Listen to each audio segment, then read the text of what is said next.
이런 노래가 있습니다. 여러분 아마 많이 아실 것 같은데요. 영어로는 홈 스위트 홈이라고 그러고요. 즐거운 곳에서는 나로라 하여도 그러한 노래인데요. 이 노래는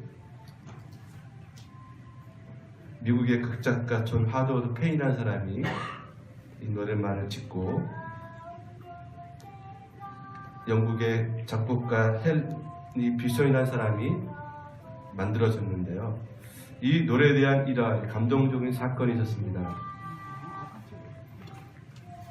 노래가 나오네요. 미국의 남북 전쟁 때 1862년 래퍼 하도크라는 곳에서 전투가 일어났는데 이 전투로 해서 북부 연합군이 12,000명이 전사를 했고 남부 동맹군이 5,000명이 사상자를 일으켰던 그런 전투였었는데요. 이 전투가 한창 진행되는 그 순간에 양군의 군사들이 강 하나의 쌀을 두고 이제 지칠 대로 지쳐서 있는 가운데 그때 마침 이 북군의 군악대가 연주한 노래가 바로 이 노래입니다. 즐거운 곳에서는 나오라 하여도 내 쉴 것은 작은 집, 내 집뿐이라. 내 나라 내 기쁨, 길이 쉴 곳도 꽃피고 세우는 집, 내 집뿐이라. 오 사랑 나의 집, 즐거운 나의 곳, 내 집뿐이라 뿐이니. 이런 연주를 하게 되었습니다. 이 연주가 시작되자마자 지친 군인들이 고향, 가족을 생각하면서 따라 불렀고요. 이 노래는 저 강 건너편에 있는 남군에게도 전달이 되면서 함께 이 남북이 함께 합창하면서 어우러지는 그런 순간이 왔었다고 합니다. 이 노래가 계속되는 가운데 이 모두가 총을 버리고 다리로 모였고 서로 눈물로 얼싸안으면서 감동적인 그런 장면을 연출되었다고 합니다. 이제 서로 적이라는 것을 잊어버리고 나라, 고향, 가족을 생각하면서 우렁차게 노래를 불렀다고 합니다. 이것이 계기가 돼서 전쟁이 서서히 막을 내리게 되었다고 합니다. 여러분, 전쟁이라는 와중, 서로 죽이고 죽이는 이 와중에 가족이라는 이 하나의 노래를 통해서 이렇게 화해하는 역사들이 일어났다고 합니다. 즐거운 곳에서는 날 오라 하여도 오직 내 쉴 곳은 내 작은 집뿐이다. 이 가사가 마음에 와닿습니다. 오늘 우리가 명절을 앞두고 이미 이렇게 오신 분도 계시고 가신 분도 계시는데 정말 이 가족이라는 소중한 이 공동체가 있기 때문에 이런 일들이 일어나지 않나 싶습니다. 공동체를 향한 우리의 소원 가운데 가장 귀하게 여겨야 될 것은 뭐냐면 가정이라고 생각을 합니다.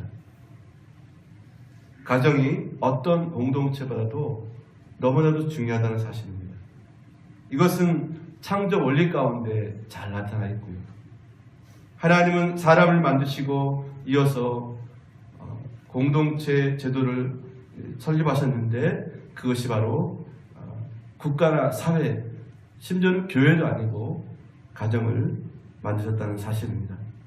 이 땅에 존재하는 모든 공동체 가운데 가장 으뜸이 되는 것이 바로 가정이라는 사실입니다. 그래서 공동체의 삶은 가정에서부터 시작을 하는 것입니다. 근데 오늘날 참 안타깝게도 우리 주변에 이 가정이 무너져 가고 있습니다. 여러분 여러 가지 사건을 통해서 이제 보셨을 텐데요. 더욱더 그렇기 때문에 구정을 맞이해서 우리 믿음의 가정들이 이런 새로운 마음과 믿음을 가지고 구정을 맞이하고 준비하고 소중하게 여길 수 있는 그런 일들이 우리 가운데부터 일어나야 될 줄로 믿습니다. 자, 우리의 가정을 위하여 어떤 소원을 품어야 될까? 오늘 이 가정 공동체를 향한 우리의 소원을 본문을 통해서 찾아보면서 은혜를 나누기를 원합니다. 첫 번째는 뭐냐면 하나님이 주인되는 가정이 되어야 됩니다. 이 본문은 솔로몬이 지은 대표적인 시로서 가장 가정을 노래하는 가장 아름다운 그런 말씀이 될 수 있습니다. 이 솔로몬은 평화로운 시대에 가정을 향한 이런 노래를 지으면서 모든 사람에게 가정을 향한 소원을 품게 했습니다. 그가 여기에서 우선적으로 말한 것이 무엇이냐면 여러분 1절을 다시 보시기를 바랍니다. 여호와께서 집을 세우지 아니하시면 세우는 자의 수가 헛되고 여호와께서 성을 지키지 아니하시면 파수꾼의 경성함이 허사로다 그랬습니다. 자, 인간이 집을 세우고 결혼을 해서 가정을 이루고 출발합니다. 그렇다고 모든 가정이 행복한 것이냐? 그것이 아니더라고요. 특별히 오늘날 우리가 살고 있는 이 시대는 더욱더 인간이 세우는 가정의 위기가 높다고 볼 수가 있습니다. 먹고 산다는 미명하에 우리 가정이 파괴되고 관계가 파괴되는 이런 모습을 보면서 이런 가정을 어떻게 행복한 가정으로 만들 수 있을까?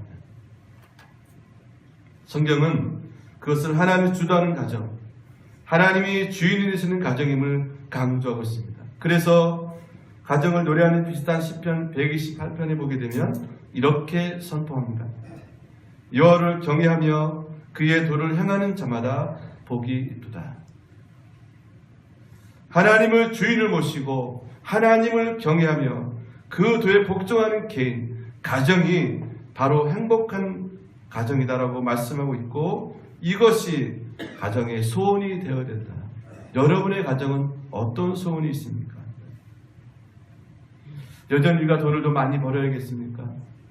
자녀들이 좋은 데 가고 좋은 데 취직하고 잘 사는 것 이것도 소원이 되겠지만 그보다 더 앞서 귀중한 소원은 뭐냐면 하나님을 주인으로 모시고 하나님이 주인 되는 가정 이것이 우리의 소원이 되어야 됩니다.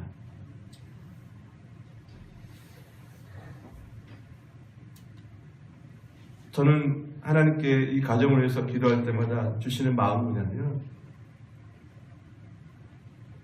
앞으로 전도는 점점 어려워질 것 같아요.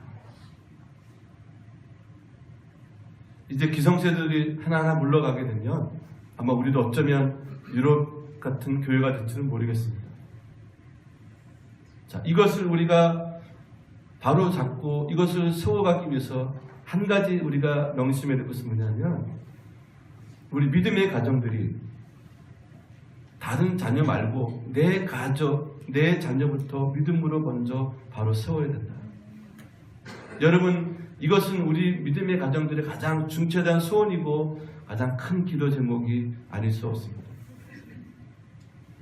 근데 보면요 믿음의 가정 안에서도 신앙생활을 못하는 자녀들이 많이 있습니다. 우리의 자녀들만 바로 먼저 세울 수 있다 그러면 우리에게 소망이 있습니다. 그래서 여러분 자녀가 잘 되는 것도 중요합니다. 요즘은 좋은 대학이 중요한 것이나 취업이 먼저가 됐는데요. 어쨌든 우리의 가정이 하나님을 경외하는 가정으로 될 때 하나님께서 이렇게 도에 행하는 자마다 복이 있다고 말씀해 주셨기 때문에 이 말씀을 믿고 우리의 믿음의 가정을 그렇게 세워져 가는 우리 모두가 다 되기를 간절히 소망합니다. 이 해마다 이제 명절이 오면은 생각나는 것이 있습니다. 그리운 가족, 그리운 고향입니다. 그래서 아까 우리 즐거운 나의 집이라는 그 노래 말고 우리나라 노래 가운데 고향의 봄이라는 노래가 있잖아요. 나의 살던 고향은 꽃피는 산골, 복숭아꽃, 살구꽃, 아기 진달래, 울긋불긋 대골 차린 동네 구석에서 놀던 때가 그립습니다. 저는 고향이 서울이라서 이런 정치를 느껴볼 수는 없는데요. 아마 우리 기성세대들은 부모님 세대들은 이것을 잘 알 거라고 생각이 듭니다. 그래서 많은 사람들이 해마다 이맘때가 되면은 지치고 힘들 줄 모르고 고속버스 또 열차, 자동차로 고향을 찾아갑니다. 왜 그렇습니까, 여러분? 가족이 있기 때문에, 부모님 있기 때문에, 고향이 있기 때문에 아니겠습니까? 사실 여기서 우리가 찾아가는, 내려가는 쪽보다는 기다리는 부모 마음이 더 애절하다고 생각이 듭니다. 아마 젊은 분들은 그것을 잘 모를 거예요. 근데 이제 자녀들이 다 장성하고 결혼하고 이제 애들 낳고 이제 각자의 삶을 사는 그런 가정들, 부모님을 보게 되면 기다려지는 게 자녀들입니다. 자녀의 전화 한 통, 한 번 방문해 그렇게 행복하는 모습을 저는 이제 조금씩 이해할 것 같아요. 젊을 때는 몰랐어요. 근데 이제 점점점 나이가 먹을수록 그렇구나 하는 생각이 들었는데요. 여러분, 그래서 우리가 흔히 하는 말 가운데 있을 때 잘해라는 그 말은 그냥 나온 것이 절대로 아닌 것을 보게 됩니다. 자, 여러분, 이런 가운데도 가고 싶어도 가지 못하는 그런 분들이 많이 계시더라고요. 제가 얼마 전에 그 TV를 봤는데요. 탈북한 분들, 그리고 요즘은 다문화 가정들이 참 많이 있는데 그런 분들이 나와서 막 울면서 가족 얘기를 할 때 마음이 메어지더라고요.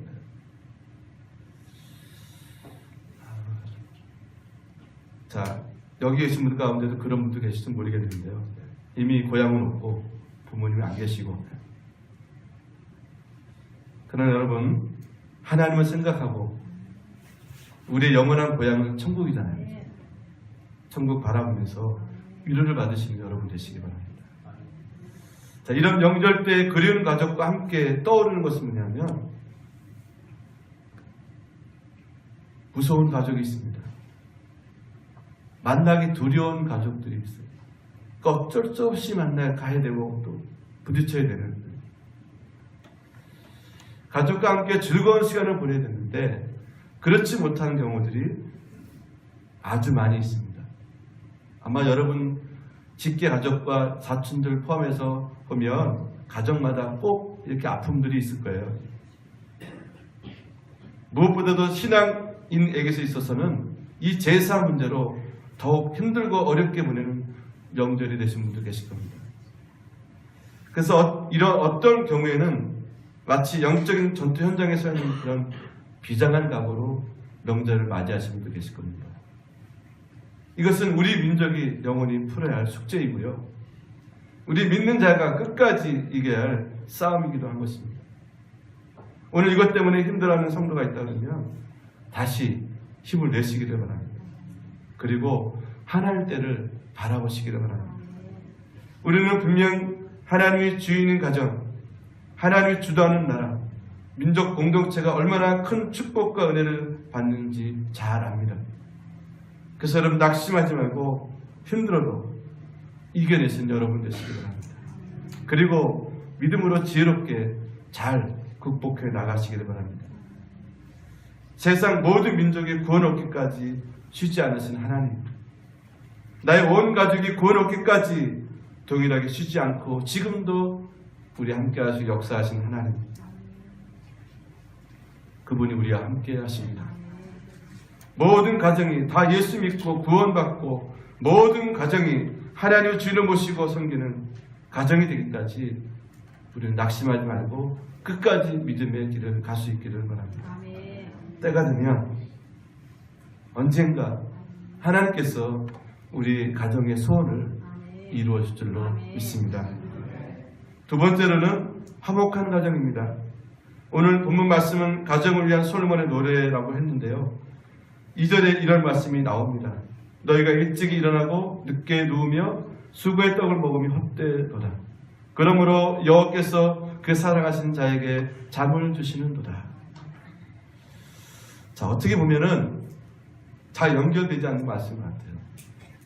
하나님 사랑하는 자에게 잠을 주신다고 말합니다. 이 뜻이 가정과 무슨 연관이 있는가, 무슨 의미가 있는가 생각하게 됩니다. 자, 우리가 가정에서 여러 생활을 하는데 아마도 그 중에서 가장 많이 하는 것이 있다고 뭘까요? 시간적으로 볼 때 잠자는 시간이 제일 많은 겁니다. 우리 하루의 일과 중에서도 가장 많은 게 그래도 잠일 거예요. 그래서 가정을 뭐라고 얘기합니까? 보금자리라고 말합니다. 가정이 편하게 쉬는 보금자리가 되어야 되는데 그렇게 되지 못하는 경우가 있다는 것이죠. 보통 우리가 어느 때 잠을 잘 못 잘까요, 여러분? 물론 몸이 아파서 몸의 이상으로 불면증으로 시달리는 분도 있습니다. 오늘 말씀을 문자 그대로 보면 하나님을 사랑하는 자에게는 잠을 주신다고 했으니까 혹이라도 불면증으로 시달리는 사람이 있다 그러면 우리는 모두 하나님 사랑하는 자들이니까 하나님 잠을 잘 수 있는 그런 은혜와 복을 주실 줄로 믿습니다. 그런데 그런 몸의 이상으로 생기는 불면증 말고 어느 때 우리가 잠을 이루지 못할까요? 여러분 만약에 부부지간에 싸웠습니다. 또 가족 간에 트러블이 있어서 의견 충돌이 있었습니다. 여러분 그래도 두 다리 쭉 뻗고 코 콜콜 부면서 잘 수 있을까요, 여러분? 관계의 어려움은 잠을 못 이루게 합니다. 이제 여러분 시댁에 가시는 분들 계실 텐데 시자만 들어가면은 자다가도 벌떡 깬다고 그러죠.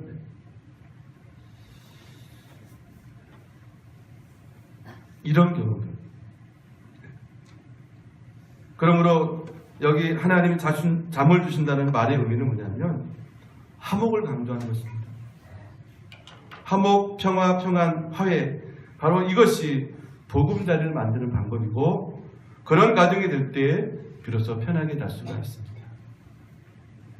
우리 인생에 가장 귀하게 새겨야 할 단어가 있다고 뭐냐면 바로 화목입니다. 하나님께서도 우리에게 이런 직책을 주신다고 말씀해 주셨거든요. 신앙생활을 이렇게 어떻게 보면요, 이 화목, 화해, 평화라는 말로 대변할 수가 있습니다. 그래서 성경은 이것을 아주 귀하게 강조합니다. 한번 생각해 보십시오. 하나님과 인간 사이에도 결국 화해가 이루어져 우리가 하나님의 은혜의 축복 속에서 사는 것이 아닌가 생각합니다. 만약 하나님과 화목하지 않았다 그러면 우리는 여전히 죄 가운데 있을 것이고요. 그래서 예수님은 우리 사이에 화목을 위해서 이 땅에 오시지 않았습니까? 그래서 사도 바울은 에베소서 2장 14절 15절을 이렇게 말씀하고 있습니다. 그는 우리의 화평이신지라 둘로 하나를 만드사 원수된 것 곧 중간에 막힌 담을 자기 육체로 오시고 법조문으로 된 율법을 펴주시니 이는 이 둘로 자기 안에서 세 사람을 지어 화평하게 하시고 이렇게 말씀했습니다. 우리가 신앙생활하면서 가장 많이 반복되는 것이 여러분 뭐냐 바로 예배입니다.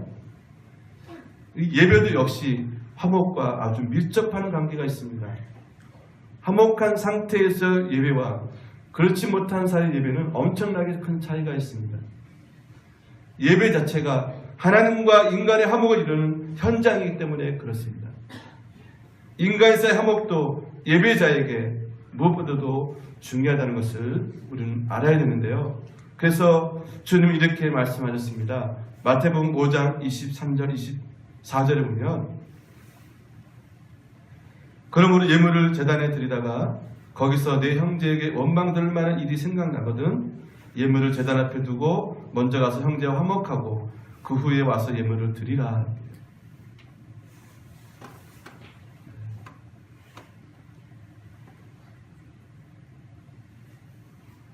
제가 만약에 어젯밤에 뒷사람하고 싸웠습니다.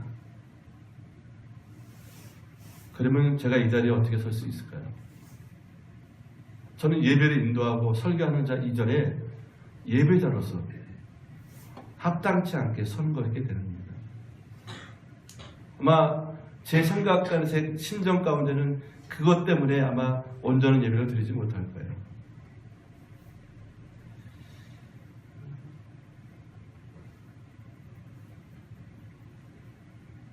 그래서 성경이 이렇게 또 말씀하고 있습니다. 에베소서 4장 26절 27절에 보면요, 돈을 내어도 죄를 짓지 말고 해가 지도록 금을 품지 말고 마귀로 틈을 주지 말라, 이렇게 말씀하고 있습니다. 아주 귀하게 새긴 말씀이 아닌가 싶습니다. 우리에게 분이 있고 물론 다툼이 있습니다. 사람이 어떻게 안 싸웁니까? 의견 충돌이 있고요. 다 있습니다. 그러나 그것을 해가 지도록 품지 말할 것을 강조하고 있습니다. 다시 말하면 오래 가지 말라는 겁니다. 근데 가끔 보면요, 뒤끝 있는 분들이 있습니다. 가만히 있다가 뭔가 이 상황이 잘못되면 옛날 것을 끄집어내가지고 이걸 막 공격해 퍼붓는 겁니다. 여러분, 그것은 성경적인 사람이 아닙니다. 이제 우리 가족들이 모이면 옛날 얘기하면서 또 그런 얘기 할지도 모르겠습니다. 전 그래서 이 명절이 되기 전에는 우리가 믿음으로 기도로 준비해야 될 것은 뭐냐면 바로 이런 부분이라고 생각해요. 마귀가 이런 분열을 틈을 주지 않도록 우리가 이것을 잘 마음에 새기고, 이번에 여러분 이제 가족을 만나실 때 축복의 말씀들을 많이 하시면 좋겠어요. 하늘나라 방언으로 사랑합니다, 축복합니다. 그렇군요, 내가 이해한다, 내가 널 위해서 기도할게, 이런 이 하늘의 방언으로 말했으면 좋겠습니다. 우리가 말한답시고, 야, 이때까지 결혼 나는 뭐하고 있냐, 취직 됐냐, 어디 학교 들어갔어, 뭐 이런 식으로 우리가 좀 상대방을 생각하는데가 어느 것이 아니라 축복하는 말을 많이 했으면 좋겠습니다. 여러분, 이런 것들이 우리 마음을 환하게 하고 분을 품게 만들고 가정의 화해를 깨는 그런 원인이 되신 것을 우리가 잘 압니다. 여러분, 그래서 가정마다 기도 제목이 있고 벌칙거리가 있습니다. 또 의견이 다를 수 있고 다툼이 있을 수 있습니다. 그러나 여러분, 화목한 가정을 만들기 위해서 우리가 이런 부분에 대해서 믿음으로 다시 한번 마음을 새롭게 할 수 있는 여러분 되시기를 바랍니다. 세 번째로는 자녀의 축복이 있는 가정이 되어야 됩니다. 본문은 가정에 자녀를 주시는 하나님의 은혜가 있음을 선포하는 것으로 끝을 맺고 있는데요. 자식은 하나님 주신 기업이고 대열매는 하나님의 상급이고 축복이고 은혜라고 말씀하고 있습니다. 특히 이런 자녀가 전통에 가득한 자가 복이 있다고 말씀하셨습니다. 여기 전통은 화살을 담는 그릇을 말하는 것입니다.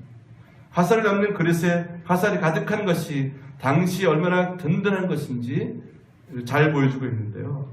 그 당시에는요, 그 집이 부자냐, 그 집이 행복한 가정이냐, 그 기준이 뭐냐면 자식이 많으냐 적으냐에 따라서 결정되었습니다. 물질보다도 재산보다도 자녀가 많은 것이 바로 축복인 것으로 여겼거든요. 그래서 오늘 이 말씀 바로 그를 위해서 의미가 있는 말씀인데요. 요즘 세상에 보게 되면 우리나라가 과거에 잘못된 것 중에 하나가 뭐냐면 베이비붐 세대라고 그러죠. 제가 베이비붐 마지막 세대 63년생입니다. 그때 그 정책은 정말 잘못된 거예요. 오늘 보시죠. 결혼 안 한 가정들 얼마나 많습니까? 있어도 하나, 둘. 뭐 사정만 있겠지만 어쨌든 우리가 점점 이 개인주의 사회로 가는 것을 이제 볼 수가 있는데요. 자녀를 낳는 것만이 소원이 돼서는 안 될 것 같고요. 우리의 소중한 자녀들이 잘 되어야 됩니다. 자녀가 잘 되는 것을 보면서 기뻐하는 것이 부모의 마음입니다. 그래서 부모는 자녀를 위해서라 그러면 최선을 다합니다.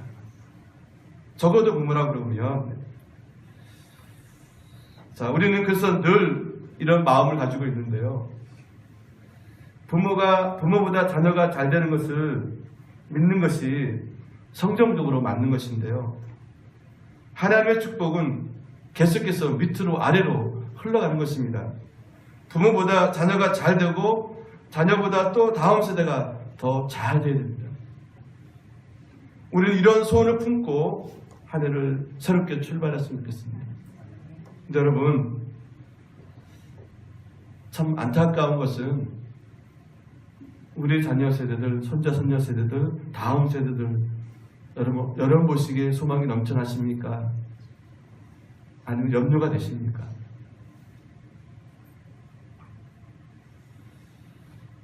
염려가 되는 요소들이 너무나 많습니다. 불안해요. 일단은 사회적으로 불안하고, 학교를 내보내도 불안하고, 또 취직이 안 된다고 그러니 또 이들이 살아갈 세상, 또 기후 문제, 이런 국가적인 문제, 이런 모든 걸 종합해 보면 정말 불안하기 짝이 없습니다. 우리 기성세대들이 잘 못 살아서 후손들에게 이런 것을 물려주고 있는 것을 보면서 여러분, 우리는 안타까운 마음을 가져야 됩니다. 그리고 정말 하나님 앞에 회개하는 마음을 가져야 되고, 지금부터라도 우리가 정말 우리 다음 세대들에게 좋은 것을 물려줄 수 있도록 해야 됩니다. 오늘 이 말씀처럼 우리 자녀들이 잘 되는 마음의 소원을 가지고 우리 기성세대들이 잘해야 된다. 그러기 위해서는 우리 자신들이 먼저 주님 앞에 바로 서는 것이 중요합니다. 모든 자녀들이 믿음에 든든히 서서 가문을 빛내고 나라와 민족을 위해서 쓰임받고 하나님의 영광을 높여드리는 그런 자녀가 되기 위해서 우리가 헌신해야 됩니다. 그것을 위해서 우리는 날마다 기도하고 그런 자녀가 되기 위해서 먼저 부모가 잘하고 수고해야 됩니다. 바로 그럴 때 하나님께서 우리의 자녀들을 축복으로 인도하실 겁니다. 자, 여러분, 오늘 말씀을 뵙겠습니다. 오늘 우리는 가정 공동체를 향한 우리의 소원을 생각해 봤습니다. 첫째는 하나님이 주도하는 주인 되는 가정. 둘째는 화목하고 사랑이 넘치는 가정. 셋째는 자녀가 잘 되고 복을 받는 가정. 자, 이런 새 새로운 소원을 품으면서 여러분 명절을 맞이하시고 또 이 믿음을 가지고 가족을 만나고 우리 가정을 새롭게 하는 또 이 소원이 이루어지는 이런 2016도 한 해가 되시기를 주의 이름으로 간절히 축원함을 드립니다. 기도하겠습니다.